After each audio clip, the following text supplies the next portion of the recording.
तळागाळातल्या गोरगरिबांना मदत करण्याचा हेतू हा कायम सुनील पाटलांचा राहिलेला आहे. तळतळीचा कार्यकर्ता म्हटलं तर सुनील भाऊ.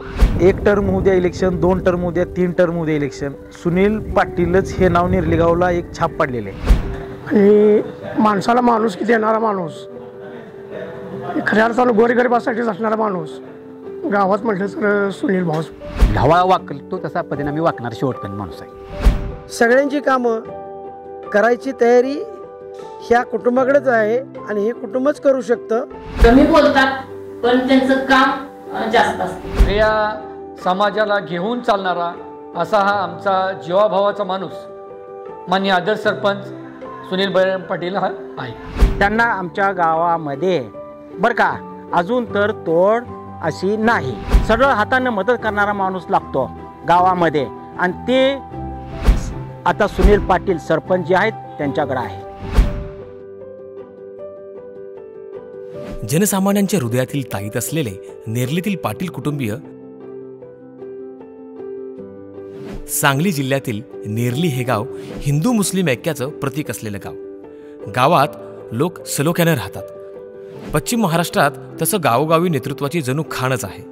असंच एक नेतृत्व नेरली गावात देखील 70-80च्या दशकात उदयास आले. त्यांचं नाव बळीराम पाटील. त्यांना सगळे जणू बापू म्हणून संबोधित असे. उंचपुरी शरीरयष्टी असलेल्या बापूंचं व्यक्तिमत्व एकदम भारदस्त असं पूर्वीपासूनच आहे. या व्यक्तिमत्वाला जोड मिळाली ती संयमी स्वभावाची व गोरगरिबांच्या अडचणींना धावून जाण्याच्या वृत्तीची. बळीराम बापू हे नेरली गावचे सलग 15 वर्ष 1967 ते 1982 पर्यंत सरपंच होते. त्या काळात गावोगावी पायाभूत सुविधांची उभारणी नुकतीच सुरू झाली होती. बापूंनी मोठी दूरदृष्टी ठेवून अनेक कामं मार्गी लावण्यास सुरुवात केली. गावात वीज जोडणी त्यांनीच आणली. 1972 साली न भूतो न भविष्यती अशा दुष्काळाला लोकांना सामोरं जावं लागलं. त्या काळात बापूंनी गावाला संकटातून बाहेर काढण्यासाठी मोठे प्रयत्न केले. अन्नधान्याचा तुटवडा अजिबात भासू दिला नाही.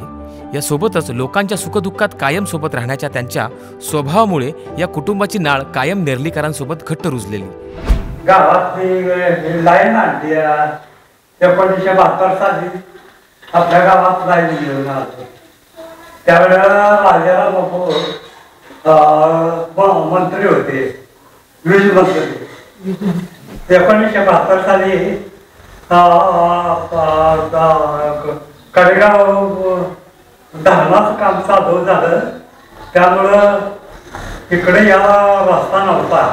तरी दुष्काळात लोकांची लई कामं केलेली. लोकांना अन्न मिळत नव्हतं. लोकांना रेशनिंग भरपूर आणून हे वाटप केलेलं आहे. आणि दुष्काळात रस्त्याचं काम चालू केलं. ते पाक जवळजवळ संसदपर्यंत आम्ही घेऊन गेलेलं आहे. घाटात आमचीच माणसं होती सगळी. लोकांच्या परिस्थित्या लई गरीब होत्या त्यावेळेला. त्यावेळेला धान्य भरपूर आणून वाटलंय मी. जवळजवळ एका टायमाला आठवड्याला 100 होतं धान्याचं वाटप केलेलं आहे. सुनील आमचा त्यावेळेला हे होता, शाळेला होता. मग साहेब घरी आले आणि साहेब म्हणले आता तुझी शाळा बंद कर आणि माझ्याकडे चल. मग साहेबानं सुनीलला घेऊन कामाला लावलं तिकडं. पुन्हा तिकडं शाळा सगळ्या केल्या त्यानं. साहेब फार तसेच चांगले होते. साहेबांनी माझ्यासाठी भरपूर हे रस्त्याचं काम केलंय. सगळं तुला काय पाहिजे असं ते देतो म्हणायचे. पण मीच त्यांना म्हणायचं मला काय नको, माझं मला भरपूर आहे. साहेब तसे चांगले होते. बापू आमचे 1968 1968 1968 पासून सरपंच होते नेरलीची ते 1982 पर्यंत. जवळजवळ 15 वर्षाचा कार्यकाल. त्यावेळी बिनविरोध 2 वेळा ते निवडून आले आणि त्या काळात त्यांचं इलेक्शन लागलेलं होतं. अगदी 9ची बॉडी होती आणि 9च्या 9 सीटा त्या काळात निवडून आलेल्या होत्या. बापूंचा सुद्धा तो काळ अगदी शेती वगैरे होती, सगळ्या गोष्टी होत्या. परंतु अगदी गावाला म्हणजे गावाच्या दृष्टिकोनातून त्या काळातला जो माणूस असा पाहिजे होता म्हणजे सरपंच पदावरती, अशा दृष्टिकोनातून बापू त्या काळात होते. आणि त्या दरम्यान 1972ला अगदी आपल्या देशावरतीच मोठा दुष्काळ आलेला होता. आपल्या गावावर तिची खूप मोठी प्रथा पडली होती. त्यामुळे त्या काळात लोकांना अगदी खाण्यापासून म्हणजे अन्न हा विषयात नव्हताच. म्हणजे एवढ्यापर्यंत विषय की तुम्ही घरात कुणाच्याच काय नसायचं. अशा ह्याच्यात मग सुकडीचा विषय असायचा, म्हणजे लोकांना काम देण्याचा असायचा विषय. त्या काळात स्वतः बापूंनी सगळ्या गोष्टी म्हणजे रेशनिंगचं दुकान होतं, अगदी मोफत त्या काळात त्यांनी सगळे विषय केलेले होते. म्हणजे लोकांना त्या काळात ज्या गरजा होत्या त्या गरजेनुसार लोकांना अन्न देणं, बाकीच्या गरजा भागवणं, त्यांना तुमच्या ह्याच्यामध्ये काय म्हणतात त्याला, ते नोकरी आपली तुमची रोजगार हमीतून कामं देणं, ह्या सगळ्या गोष्टी त्या काळात त्यांनी केलेल्या होत्या त्यांच्या ह्याच्यातून. सुनील पाटलांचं बाळासाहेब असतील, दादा असतील, साहेब असतील, त्यांच्यापासून हे बापू 40 वर्षे राजकारणात आहेत. बळीराम पाटील, त्यांचे चिरंजीव सुनील पाटील. तर कदम कुटुंबियांबद्दल त्यांचं पहिल्यापासून मनापासून प्रेम आहे, आदर आहे आणि ह्या घराण्याशी एक निष्ठा आहे. त्याबद्दल कुणी मनात शंका आणण्यात काही अर्थ नाही. त्यात सुनील पाटलांच्याबद्दल मला 2019पासून अतिशय जवळचा संबंध झाले आणि माणसाला माणूस देणारा माणूस, खऱ्या अर्थानं गोरगरिबासाठीच असणारा माणूस गावात म्हटलं तर सुनील भाऊ असं मला वाटतं. त्याच्या अगोदर मी वेगळा होतो त्यांच्यापासून, पण काही कारणास्तव आपुलकी निर्माण झाली आमच्या दोघांमध्ये आणि त्यांची कामगिरी बघून, त्यांचा मानसिकता बघून गोरगरिबावर मदत करणारा माणूस हा एकमेव म्हणजे गावात सुनील पाटीलच असल्याशिवाय हरकत नाही. ते कुटुंबियाचे आपल्या म्हणजे जन्मापासून आम्ही त्यांना ओळखतोच. अगदी मनमिळावं कुटुंब पहिल्यापासून, त्यांच्या वडिलापासून, बापूपासून आणि आज तागायत त्यांच्या पण मुलगा सरपंच झाला, सून सरपंच झाली. अगदी गावाचा चांगल्या प्रकारे विकास केला आहे त्यांनी. रस्ते, गटारे किंवा दरे वेळेला गटारे साफ करणे, यात्रेच्या वेळेला स्वच्छता करणे, पाण्याची उन्हाळ्यात अडचण असली तर ते सगळे जाऊन ठरवून म्हणजे मंत्र्यांनाही निवेदन देऊन वेळच्या वेळी टेंबूचं पाणी सोडतात. आणि अशा प्रकारचे त्यांचे तसे बरेच गावासाठी त्यांनी वाहून घेतलेलं आहे सगळ्यांनी. बापूंच्या या सर्व समाजकारणात व राजकारणात त्यांच्या पत्नी दिवंगत तारूबाई पाटील या खांद्याला खांदा लावून त्यांच्यासोबत उभ्या होत्या. या माऊलीला सगळेजण जीजी म्हणूनच हाक मारत असत. जीजी या अत्यंत प्रेमळ स्वभावाच्या होत्या. घरी येईल त्या व्यक्तीचं अगदी जीवाभावानं आदरातिथ्य करणं हा जीजींचा स्थायी स्वभावच होता. बापूंनी स्वर्गीय पतंगराव कदम साहेबांच्या नेतृत्वाखाली जनसेवेचं काम करण्याचा वसा आणि वारसा त्यांच्या पुढील पिढीनं देखील स्वीकारला आहे. सुनील बळीराम पाटील यांना त्यांच्या वडिलांकडूनच जनसेवेचं व आईकडून आपुलकीमय स्वभावाचं बाळकडू अगदी लहानपणापासूनच मिळालं आहे. स्वर्गीय पतंगराव कदम साहेबांनी जशी शिक्षणाची गंगोत्री खेडोपाडी पोहोचवली, तशीच सर्वसामान्य पोरांना त्या काळात हजारो नोकऱ्या उपलब्ध करून दिल्या. सुनील पाटील हे देखील महाविद्यालयीन शिक्षण घेत असतानाच 1985 साली लॅब असिस्टंट म्हणून भारतीय विद्यापीठात नोकरीस लागले. जिथे बदली होईल त्या ठिकाणी ते नोकरी करत राहिले. 2007 साली लोकांच्या आग्रहास्तव ते थेट निवडणुकीच्या राजकारणात ओढले गेले. त्या निवडणुकीत ते सरपंच म्हणून निवडून आले. स्वर्गीय पतंगराव कदम साहेबांना आदर्श मानून राजकारणात आलेले सुनील पाटील यांचं कदम कुटुंबियावर विशेष प्रेम.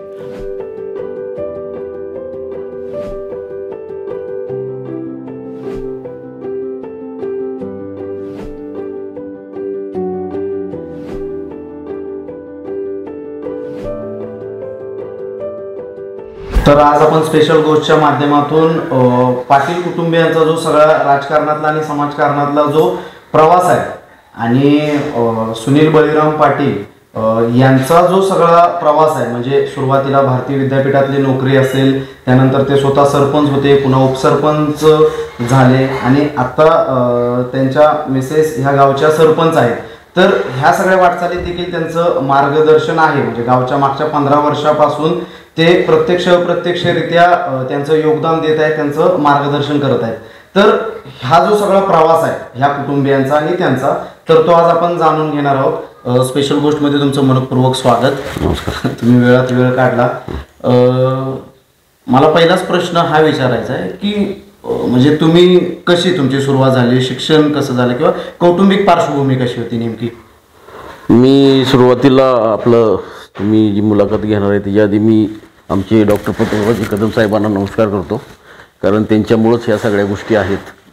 आणि माझी बाकीची सुरुवात म्हणजे मी सर्व्हिसला 1985 साली लागलो. साहेबांनी स्वतः सांगितलेलं होतं की बापूंना आमच्या की आता शिक्षण राहून दे तुमचं आणि पुढे आपल्याला माझ्याकडे मुलाला पाठव. मग मी डायरेक्ट 1985ला बॉम्बेला लॅब असिस्टंट ह्या पदावरती म्हणजे भारतीय विद्यापीठमध्ये सर्व्हिसला लागलो. त्याच्यानंतर मग माझं जे शैक्षणिक शिक्षण जे अपूर्ण राहिलेलं होतं, मी BA माझं शिक्षण पूर्ण केलं. आणि त्याच्यानंतर मग बाकीचं माझं रेग्युलर रुटीन जे होतं सर्व्हिसचं ते मी करत राहिलो. मग तिथं म्हणजे बॉम्बेमध्ये किंवा ह्याच्यामध्ये असेल ते. सुरुवातीला नोकरी मुंबईत केली? हां, मुंबईत मी केली सुरुवातीला. मुंबईत 1985 पासून 97 पर्यंत केली. हो, तेवढा 12 वर्षाचा कार्यकाल मी त्याच्यानंतर मी 2 वर्ष दिल्लीला गेलो. साहेबांनी सांगितले की तुझी ऑर्डर मी दिल्लीला काढतोय, दिल्लीला ये. मग दिल्लीचं कॉम्प्लेक्स मला वाटते त्या काळात नवीनच होतं. मग 2 वर्ष मी दिल्लीत काम केलं. त्याच्यानंतर मग मी पुण्यात आलो. 1998ला मी पुण्यात आलो. मग तुमची नोकरी व्यवस्थित चालू होती, तिथं तुम्ही स्थिर स्थावर झाला होता पुण्यामध्ये. मग राजकारणात प्रवेश करावा असं का वाटलं? राजकारणाचा तसा विषयच नव्हता, परंतु आम्ही प्रत्येक वेळा 1980ला साहेब पहिल्यांदा ज्यावेळी उभा राहिलेले होते, म्हणजे तसा आमचा राजकारणाचा वारसा आहेच. बापू सुरुवातीला सरपंच होतेच. मग तेव्हापासून आम्ही ज्यावेळी साहेब पहिल्यांदा उगवते सूर्यावरती चिन्हावरती उभा राहिलेले होते, जरी आम्ही स्कूल लेवलला जरी असलो तरी प्रचारात आमचा भाग होताच. म्हणजे सुरुवातीला साहेब ज्यावेळी गावात एंट्री केली होती, म्हणजे बापूच फक्त बापू म्हणजे बाकी सगळी लोकं होतीच, शोकदाबा असतील, बापू असतील, आपले असलम भाई असतील, म्हणजे ही सगळी बाकीची मंडळी होती बापूंच्या बरोबर. मग ते सुरुवातीला आल्यानंतर साहेब म्हणजे तेव्हापासूनचा वारसा आहे. सांगायचा उद्देश हाच की सुरुवातीपासूनचा म्हणजे आम्ही लहान असल्यापासून ह्या राजकारणात आहे. साहेब आम्ही जरी बापू सरपंच होते तरी आम्ही शाळेत असल्यापासूनचा तो विषय होताच तो सरपंच. 7ला तुम्ही सरपंच पदाच्या निवडणुकीसाठी किंवा ग्रामपंचायतीमध्ये एंट्री केली, तर तो नेमका किस्सा काय होता किंवा कशी काय ती एंट्री झाली? 2007ला त्याच्या आधी मला वाटते बेगम नानी सरपंच होते आपल्या. त्याच्यानंतर सरपंच आता कोण होणार ह्याच्यावरती थोडासा रिसर्च झाला. त्याच्याआधी आपले भाऊसाहेब बापू आपले सभापती उपसभापती झालेले ते उभे राहिले. मला आधीच बोलत होते की तुम्ही पंचायत समितीला उभा राहा. मग पंचायत समितीवर माझी स्वतःची मानसिकता नव्हतीच, म्हणजे माझी मनाची बी तयारी नव्हती की बापून डायरेक्ट आपण हे करावं. आणि मग मी म्हटलं मला आता काय हे नको. मग त्यावेळी मग भाऊसाहेब बापूंना मी स्वतः आणि त्यांच्या भावांना वगैरे फोन केले की नाही आपण आपल्या घरात तिकीट घेऊया भाऊसाहेब बापूंना. मग भाऊसाहेब बापूंना तिकीट देण्यात आली. आणि त्या काळात एवढं प्रचंड काम केलं भाऊसाहेब बापूंसाठी. आणि त्या काळात लोकांनीच म्हटले की बाबा येणारे म्हणजे 6 महिन्यात लगेच सरपंच की होते. नाही येणारे ह्याच्यात सरपंच तुम्हीच सुनील पाटील. म्हणजे तिने आधीच जाहीर केलं की म्हणजे तो तो तो पॅच होता. म्हणजे त्या पद्धतीनं लोकांनीच सांगितलं की येणाऱ्या ह्या काळामध्ये तुम्ही सरपंच व्हायचं. 7 ते 12 या सालात तुम्ही गावात बरेच कामं केली. त्या कामाच्या जेव्हा तुम्हाला आदर्श सरपंच हा पुरस्कार मिळाला आणि तालुक्याच्या पटलावर देखील तुमचं राजकारण किंवा तुमचं नाव जरा झळकलं, तर त्या काळात नेमकी कुठली कामं केली आपण त्या 5 वर्षात? 2007 नंतर मी जसं सरपंच झालो, त्याच्यानंतर 2008-9ला आपल्याला पहिल्यांदा साहेबांनी तरी साहेबच आमदार होते, साहेब तरी आपल्याला निधी द्यायचेच. त्यानंतर आपल्याला हा एक मोठा निधी मिळाला होता, आपल्या प्रतीक पाटलांनी दिला होता. हा मधला एक रस्ता झाला. आणि आपल्याकडे गावात एवढी कामं झाली त्या काळात, म्हणजे तुमच्या रस्त्यांची असेल काय बाकीच्या ह्याच्यामध्ये कुठेच तुमचे कॉन्क्रीटचे रोड नव्हते. अशा पद्धतीत आम्ही केली, भरपूर कामं केली आणि साहेबांच्या माध्यमातूनच केलीत. म्हणजे साहेबांनी एवढे त्या काळात आम्हाला पैसे दिले, म्हणजे जरी समजा वरून येत नव्हते तरी त्यांच्या माध्यमातून कुटुंबी असायचं तर आम्हाला द्यायचे पैसे. त्यामुळे कामं झालीत भरपूर तशी साहेबांच्या माध्यमातून. ते पुन्हा त्यानंतर तुम्ही उपसरपंच होता त्याच्या पुढच्या 5 वर्षामध्ये. तर आणि आत्ता मॅडम सरपंच आहे, तर नंतरच्या 10 वर्षात मग कुठल्या प्रकारे कशी कामं? त्याच्यानंतर आपली ताजुद्दीन भाईंच्या मिसेस सरपंच झाल्या. मग त्यावेळी मी नकोच म्हणत होतो की मी उभा राहायला वगैरे, बाकी कोणतरी उभा राहावं, पण लोकांच्याकडून आलं की बाबा महिला सरपंच होणार आहे, एक अनुभव तुम्हाला पाठीमागचा आहे, मग तुम्ही कमीत कमी त्या ह्याच्यामध्ये राहावा, मग उपसरपंच तुम्ही व्हा. मग त्याच्यानंतर मग उपसरपंच झालो. त्यांच्याही माध्यमातून म्हणजे मॅडमनी झालं तरी मुजावर मॅडमनी कामं भरपूर केली आणि त्याच्यावर मी त्यांच्याबरोबर होतो. त्याचा कार्यकाल जो होता 5 वर्षाचा, शेवटी कसं होतं की महिला सरपंच आणि आम्ही उपसरपंच ह्याच्यात जेवढा बी निधी येईल तेवढा, म्हणजे अगदी ताजुद्दीन भाई बी सुद्धा असायचे, म्हणजे असं नाही की बाबा सरपंच, ताजुद्दीन भाई सुद्धा त्यांनी अगदी तुम्ही हे केलं होतं आणि झाली होती कामं. त्या बी काळात अगदी भरपूर मोठी कामं झाली होती. कसं आहे, ज्या वेळेला गाव वसल्यानंतर सगळ्या लोकांनी एकत्र येऊन पारावर, पहिलं पूर्वी इलेक्शन नव्हतं आणि पहिल्या सुरुवातीला माझे वडील गुलाब नबी मुजावर हे पहिले सरपंच, नंतर हे गोष्ट जवळजवळ 55 साली ग्रामपंचायत ही झाली. तिथून एक छबूदादा एक 5 वर्षीय आणि नंतर त्याच्यानंतर बळीराम बर्मन पाटील यांच्या मार्फत ह्यांचे चिरंजीव सुनील, आता सुनीलची मंडळी हे गावाची तत्पर सेवा अगदी प्रामाणिकपणे करतात. कारण पुन्हा पुन्हा जर त्यांना लोक चान्स देत असतील तरी कुठेतरी साधारण आहे ना त्यात काहीतरी तथ्य. स्वभाव असा काय शांत, अगदी मन मिळावपणा पहिल्यापासून आहे त्यांच्या, सगळ्यांना बरोबर कुटुंबियांचाच हा म्हणजे एक रक्ताचा विषय आला ना, सगळ्यांना बरोबर घेऊन जाण्याचं त्यांच्याकडे फार मोठं कौशल्य आहे. परंतु जे आज रोजी पद आहे आणि बापूंच्या पासूनही पद आले त्याच्या पाठीमागची कारणं अशी आहेत की कुठंच ती कमी पडलेली नाहीत. कुठल्या गावात जो विषय होता, गल्ली बोळ जे काय कॉन्क्रिटीकरण, कुठं ठोकळा बसवणं, कुठं काय करणं, अगदी जी काय गैरसोय होती गावाची ती पूर्णपणे त्यांनी नाहीशी केलेली आणि त्यांच्या काळात केली. सुनील पाटलांनी अगदी गावासाठी भरपूर कष्ट घेतलेलं आहे, आज बी घेतात आणि उद्या बी घेतील अशी एक अपेक्षा आहे आम्हाला. आज मी जे काही आहे ते फक्त कदम कुटुंबियांमुळेच आहे असं ते आवर्जून सांगतात. त्यांच्यामुळेच त्या काळात त्यांनी मोठ्या प्रमाणात गावात विकास कामे केली.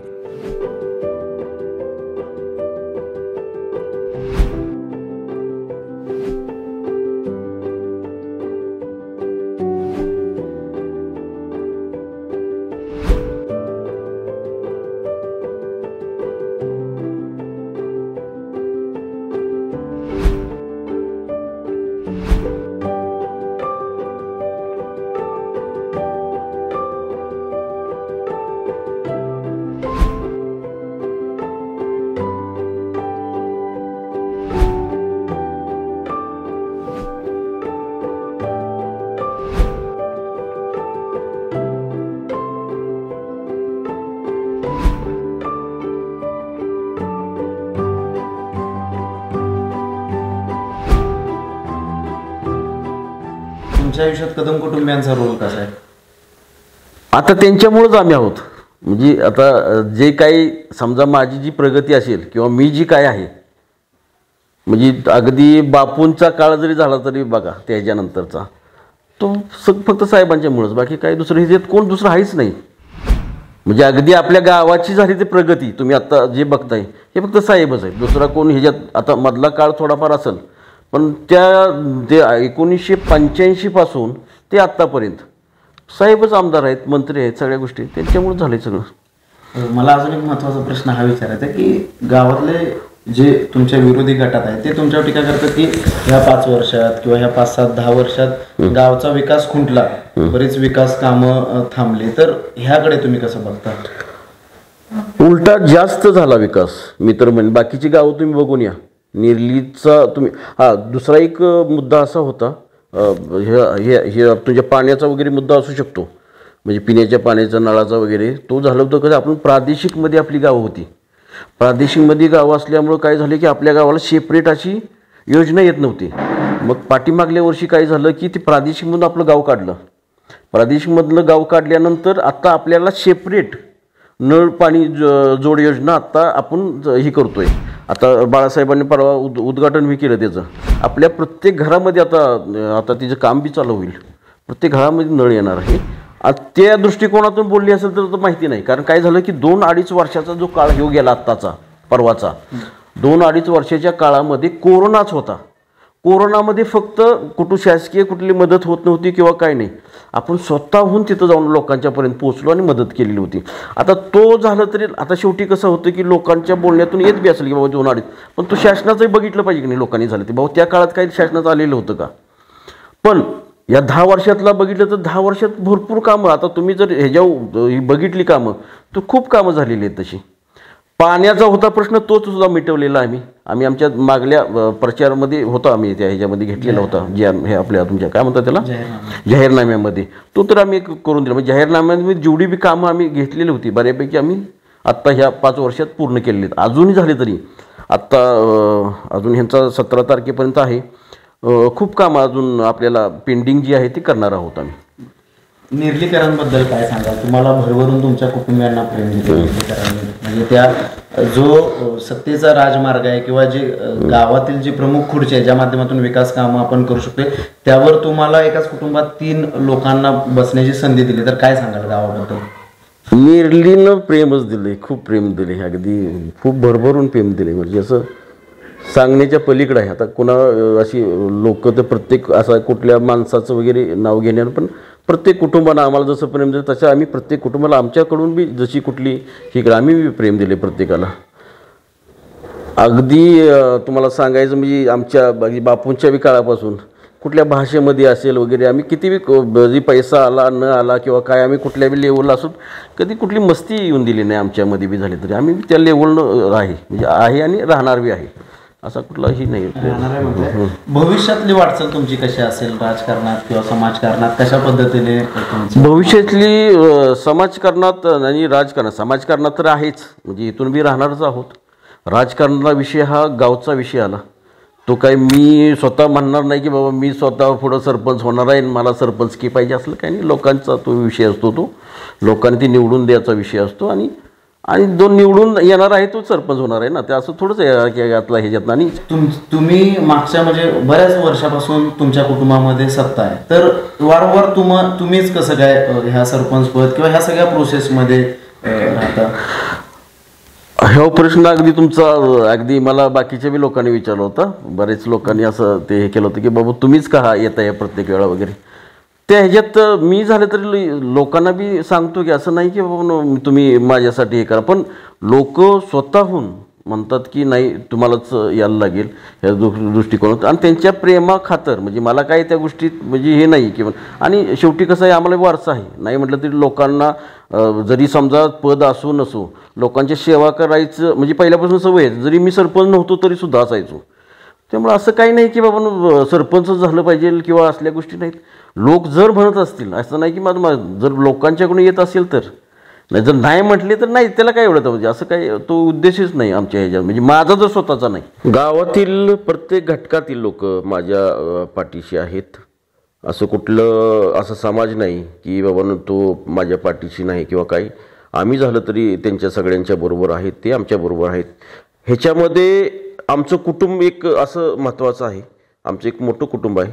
आमच्या वडिलांसही 6 जण भाऊ, यांची प्रचंड साथ म्हणजे प्रचंड साथ माझ्या पाठीशी आहे यांची. खूप मला ही लोक मानतात आणि मी झालं तरी सगळ्यांना बरोबर घेऊन आत्तापर्यंत त्यांच्याशी कामं केलेली आहेत. आमचे अशोक काका असतील, आबा असेल, चंदुनाना आहे, त्याच्यानंतर आमचे किसन बाबा आहेत, अगदी सतीश आहे, लालाभाऊ आहेत, आमचे अण्णा अजून आमचे चुलते आहेत म्हणजे बापूंच्या अपेक्षा थोरले आहेत, ह्यांचंसुद्धा विशेष लक्ष ह्या सगळ्या आमच्याबरोबर असतं. आणि आमचं कुटुंब मी जरी समजा पुढं असलो तरी हे सगळं पाठीमागलं बघणारी लोक हे आमचं कुटुंब आहे. म्हणजे अगदीच वेगळ्या पद्धतीनं म्हणजे तुम्ही मला कुठलीच गोष्ट बघावी लागत नाही. खूप अगदी मोठ्या ताकदीने ही लोक माझ्याशी पाठीशी उभा असतात. त्या अंतर्गत रस्ते, गटारे, पेविंग ब्लॉक व ठिकठिकाणी कॉन्क्रिटीकरण करून अशी पायाभूत सुविधांची कामे करण्याचा त्यांनी प्रयत्न केला. या विकास कामांच्या जोरावर त्यांना आदर्श सरपंच हा पुरस्कार देऊन सन्मानित करण्यात आले. नंतरच्या 5 वर्षात ते उपसरपंच देखील राहिले. त्या काळात देखील अनेक लोकउपयोगी कामे मार्गी लागली. ग्रामपंचायतीच्या नवीन इमारतीचे बांधकाम असेल, शेतकऱ्यांची जीवनवाहिनी असेल, सोसायटीच्या कार्यालयाचं नूतनीकरण असेल, अशी कामं होत गेली। तसेच नेरली गावाला मोठा आध्यात्मिक वारसा देखील लाभला आहे। गावातील पीर बेबानी साहेबांच्या दर्ग्याचं सुशोभीकरण असो किंवा गावातील मंदिरांची कामे असोत, सगळी वेगवेगळी होत गेली। ही सगळी कामे करत असतानाच त्यांना कदम कुटुंबियांसाठी मोठी साथ आणि मार्गदर्शन लाभत राहिले। मोहनराव कदम दादा व माजी मंत्री आमदार डॉक्टर विश्वजित कदम यांनी गावात विकास कामे होत असताना मोठा निधी उपलब्ध करून दिला। कुठं अडचणी, कुठं लोकांनी अडथळा आणला तर तिथं सरपंच स्वतः सुनील भाऊ येऊन तो प्रश्न सोडवत होते आणि काम पुढं चालू करायला मार्ग काढून देत होते। गावल्यावर कुठल्याही व्यक्तीला काम असू द्या, आम्ही जातीहून एका ठिकाणी कामे केली। काही ठिकाणी पाण्याची टंचाई होती, कुठे पाईप फुटली, कुठे त्या पारंब्या झाडांच्या गेल्या आल्या, आम्ही जातीहून उभारून केल्या। एका फोनवरती आम्हाला एका मिनिटात सामान दुकानात घेऊन या एवढं पण आम्हाला सगळे चांगले केलेलं आहे। प्रत्येकाची गटार बांधून दिली, काही ठिकाणचं रस्तं रिपेरिंग केली, म्हणजे आम्हाला चांगलेच अनुभव चांगले आहेत आणि चांगलं मार्गदर्शन आमच्या पाठीमध्ये त्यांनी केलेलं आहे। ढवाळा वाकतो तसा पद्धतीने आम्ही वाकणार शेवटपर्यंत माणूस आहे। तुम्ही तुमच्या गोष्टीनं कोण काय म्हणत असेल, कोण चर्चा होत असतील, पण त्यात शेवट ढवाळाच राहणार आहे। 40 वर्षाच्या कारकिर्दीत फक्त ढवाळाच राहणार आहे शेवटी। गावातलं टोटल काँक्रिटीकरण, त्याचप्रमाणे गावातली गोरगरिबांना केलेली मदत, गोरगरिबांसाठी केलेली कामं ही कायमस्वरूपी स्मरणात ठेवण्यासारखी केलेली आहेत। सगळ्यांची कामं करायची तयारी ह्या कुटुंबाकडेच आहे आणि हे कुटुंबच करू शकतं। स्वतः सरपंच असताना कधीही तुम्हाला सांगतो न आलेला निधी तो म्हणजे तुम्हाला खासदार निधी, तो खासदार निधी तुम्हाला सांगतो या गावात आणून गावातील रस्त्याचं कॉन्क्रिटीकरण केलं। आता प्रत्येक गल्लीबोळातील आणि मेन रस्तेसुद्धा कॉन्क्रिटीकरण झालेले आहेत आणि त्यांच्या प्रयत्नाने ते त्यांनी पूर्ण केलेले आहेत। तसेच दर्ग्याचे आणि स्मशानभूमीचे वॉल कंपाऊंड त्यांनी निधी आणून तो त्यांनी तुम्हाला सांगतो बांधलेला आहे। तसेच तुम्हाला सांगतो वाड्या वस्त्यावरील पाणी पुरवठा योजना आणि त्या ठिकाणी असणारे रस्ते यांचं मुर्मीकरण तुम्हाला सांगतो करून लोकांच्या सोयी केलेल्या आहेत। तसेच गावातील ज्या ज्या ठिकाणी मंदिर आहेत ते मंदिर मागासवर्गीयाचे असो, तुम्हाला सांगतो मातक समाजातले असो किंवा अन्य ठिकाणी जे मंदिर आहेत त्या मंदिरामध्ये थोडेसं तुम्हाला सांगतो त्यांनी ब्लॉक बसवून तिथं व्यवस्थित तुम्हाला सांगतो स्वच्छता वगैरे करण्यासाठी काय केलेलं आहे ते करण्यासाठी तुम्हाला तिथे ब्लॉक वगैरे बसवलेले आहेत। त्याच्यामुळे गावात आता कसं झालेलं आहे की संपूर्ण गाव हे तुम्हाला सांगतो स्वच्छ दिसतं आहे आणि त्या पद्धतीने त्यांनी कामही केलेली आहेत आणि त्यामुळे त्यांना हा आदर्श पुरस्कार सरपंच म्हणून मिळालेला आहे। आमच्या गावचे आदर्श सरपंच श्री सुनील बळीराम पाटील यांच्यामार्फत गावातील सर्व प्रकारची विकास कामं झालेली आहे। त्यांनी कोविडच्या काळात माणुसकी ही काय असते ही दाखवून दिली। परगावातून येणारा, विशेषतः मुंबईतून पुण्यातून जी लोक फोनवरती सतत चर्चा करत होती, कारण एक प्रकारे भीती भरपूर प्रमाणात होती कोविडच्या काळात, ती व्यक्ती आली गावात की प्रत्यक्षात त्यांना भाऊ प्रत्यक्षात जाऊन भेटत होते, काय अडचण असेल तर त्यांना आयसोलेट करून ठेवत होते। कोण त्याच्या घरातील पॉझिटिव्ह असेल व्यक्ती तर त्या घरात विचारपूस करून त्यांना दुकानातून किराणा माल नेऊन देणं, ॲक्वाचं पाणी नेऊन देणं, इवन घरामध्ये मेडिसिन नेऊन देणं, इथपर त्यांनी कुठलाही जात धर्म न पाहता अशा सगळ्या समाजाला घेऊन चालणारा असा हा आमचा जीवाभावाचा माणूस माननीय आदर्श सरपंच सुनील बळीराम पाटील हा आहे। मी ज्यावेळेला पुण्यामध्ये कॉलेजला होतो तेव्हापासून आमची जवळीक वाढली, मित्रता वाढली। फार कुणाच्यात बी मिक्स होणारा माणूस असा, लगेच सहजपणे मिक्स होतात, मैत्री होते, बोलणं चांगलं आहे त्यांचं, एकमेकाला मदत करतात, अडचणीच्या वेळेला त्याच्या पाठीशी उभं राहतात, या सगळ्या त्या गोष्टी आपल्याला देतात। नमस्कार, मी बेगम बजरंग लोंढे, माजी सरपंच। आता आमचे गावचे आदर्श सरपंच सुनील बळीराम पाटील यांनी गावासाठी भरपूर काही केलेलं आहे आणि इथून पुढे सुद्धा करणार आहेत। त्यांचा आम्हाला भरपूर सहवास लागतो आणि ते गावासाठी आणि सगळ्या गोरगरिबासाठी भरपूर ती कष्ट करून मदत करतात आणि गावासाठी सुद्धा त्यांनी भरपूर केलेलं आहे आणि इथून पुढे सुद्धा ते करणार याची मी खात्री देते. 2017 साली झालेल्या ग्रामपंचायत निवडणुकीत त्यांच्या पत्नी सौ शारदा सुनील पाटील या सरपंचपदी विराजमान झाल्या. त्यांनी देखील अनेक कामे करण्यास सुरुवात केली. मागासवर्गीय समाजातील समाज मंदिरे असोत की अंतर्गत रस्ते ही अगदी नेटक्या पद्धतीने करण्यात आली. स्मशानभूमी कंपाऊंड, ईदगाह कंपाऊंड व तेथील पेविंग ब्लॉक, नाईकबा मंदिरातील पेविंग ब्लॉक ही कामे करण्यात आली. गावातील बहुतांशी रोडचं कॉन्क्रिटीकरण करण्यात आले. वॉटर ATMची सुविधा देखील उपलब्ध करून देण्यात आली आहे. तर शाळेसाठीच काहीतरी करावं, मुलांना म्हणजे शाळा व्यवस्थित कराव्या, नाहीतर लहान मुलांच्या बालवाडी व्यवस्थित कराव्या आणि म्हणजे आजची मुलं भविष्यात म्हणजे काहीतरी होऊ शकतात असं मला वाटतं जरा. आणि नंतर माझे आता म्हणजे त्या कोविडमुळे कामं अडकलेलीच आहेत, पण नळा आणि पाण्याची मेन म्हणजे पाणी गावाला व्यवस्थित पुरवठा झाला पाहिजे ही माझी इच्छा आहे. माननीय स्वर्गीय पतंगरावजी कदम साहेब यांच्या मार्गदर्शनाखाली पाटील कुटुंबीय गेली 20 वर्ष मला वाटते पहिल्यांदा बळीराम पाटील हे 20 वर्ष त्यांनी सरपंच पद भूषवलेलं आहे. त्यानंतर सगळ्यांच्या इच्छेखातर त्यांच्या घराला वारसा मिळालेला असताना नवीन एक युवक द्यावा म्हणून त्यांनी पहिल्यांदा त्यांच्या मुलाला माननीय सुनील भाऊ पाटील यांना सरपंच पदासाठी ते इलेक्शनला उभं करण्यात आलं. त्यात इलेक्शनमध्ये उभं केल्यानंतर ते सुद्धा निवडून आले. त्यांनी 3 वेळा कारकीर्द त्यांची सरपंच पदासाठी भूषवलेली आहे आणि एक चांगला कार्यकर्ता आम्हाला आमच्या नेरली गावाला मिळालेला आहे. म्हणजे असं मी म्हणेन की ते आमचे शेजारी पण आहेत आणि त्यांचा स्वभाव हा आमच्याशी अगदी म्हणजे सर्व माणसांच्यात मन मिळावू स्वभाव आहे आणि ते अगदी म्हणजे कमी बोलतात पण त्यांचं काम जास्त असते. बोलणं कमी आहे पण काम जास्त. ग्रामपंचायतीच्या माध्यमातून लोकांची कागदपत्रे देखील लोकांना विनाविलंब दिली जातात. काही कामे मार्गी लागत असतानाच कोविड सारख्या संकटाला सामोरं जावं लागलं. कोविड काळात देखील हे कुटुंब स्वतःच्या जीवाची पर्वा न करता लोकांच्या सेवेसाठी झटत होतं. ही सेवा करीत असतानाच कुटुंबातील सर्वांनाच कोरोनाची लागण झाली. कोविडमुळे 2 वर्षे विकास कामे करीत असताना अनेक अडचणींचा सामना ग्रामपंचायतीला करावा लागला, परंतु या सगळ्या अडचणीवर मात करीत कामे करण्याचा प्रयत्न केला. आज सरपंच बाबतीपेक्षा त्यांच्या कुटुंबाच्या बाबतीत जर सांगावं असं वाटलं तर त्यांचा आणि आमचा मुजावर फॅमिलींचा पहिला घरगुती संबंध पहिल्यापासून आमच्या वडिलांच्यापासून येणं जाणं. ज्या वेळेला बापू सरपंच होते पण ह्या बापूंच्या घराने बरं का दिलदार माणूस बापू, त्यावेळेला आमच्या फॅमिलीला बापूंनी सांभाळून घेतलं. आडी अडचणी असतील, देणं घेणं काय असेल बरं का बापूंनी सरळ हाताने मदत करायची. असं हे बापू.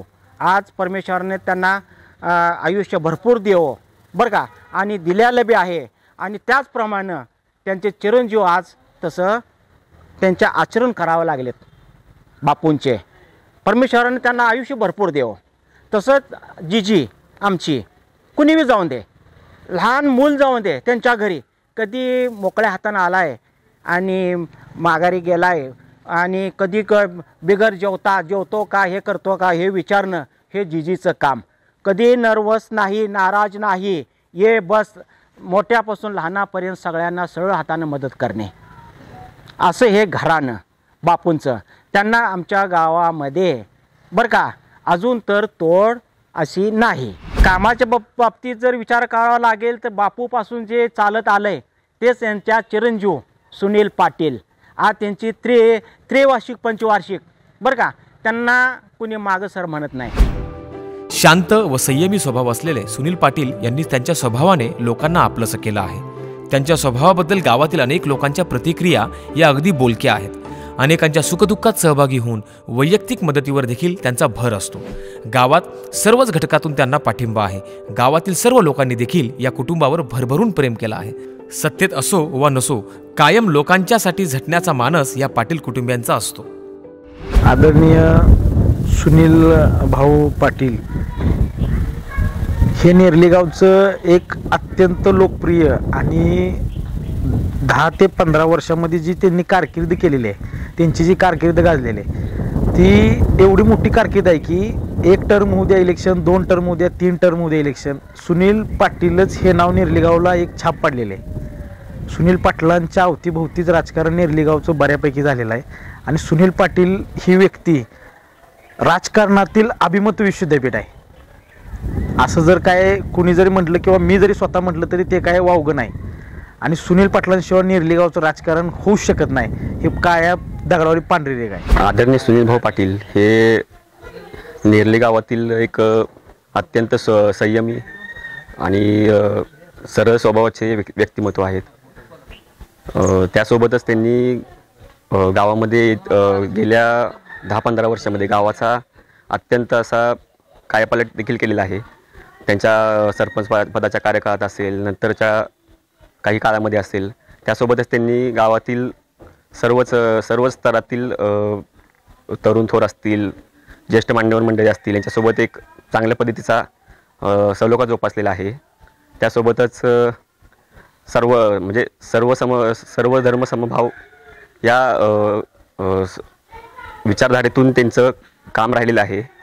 त्यासोबत तसेच गावामध्ये एक त्यांची मोठी फळी आहे हे सर्वांनाच माहीत आहे. त्यामुळे त्यात काही वेगळा विचार करण्याची वेगळा विचार असण्याची काही हे नाही. काय किती काही बोललं चाललं तरी त्या माणसाचा जो स्वभाव आहे की बाबा गोरगरिबाला मनापासून काय नाही काहीतरी फुलाची पाकळी मदत कुठल्याही प्रकारे कशी करता येईल हे फक्त सुनील भाऊंच्याकडनं शिकावं माणसाने.